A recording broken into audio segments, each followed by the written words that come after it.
就是我过得不好，那我们这段关系也好不了。但是我过得好，我就这个世界的恩人呢。我过得好，这个世界就会因为我过得好而受益。你们100%万相信我这一点，因为这个世界它是属于你一个人的世界。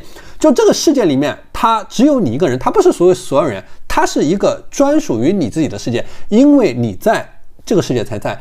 你没了，这个世界也消失了。你和谁结婚，最后都是和你自己过日子。就说你本来就是天地之间的一个过客，这个天地包容了你，你也放过你自己，所以你就是随便怎么搞，你知道吗？我说了，爬山徒步，你去搭个帐篷，你去海边。我看昨天有人发照片，又是海又是沙漠的，我看那个照片，我感动的不得了，我眼泪唰的一下掉下来了。你们一定要去找那种体积巨大的物品，巨大的沙漠，巨大的大海，巨大的雪山，无边的草原，巨大的大树，你抱那个大树能量好高好高，真的都想哭啊！我经常感动我自己的，我那个眼泪经常不受控制的唰的一下掉下来。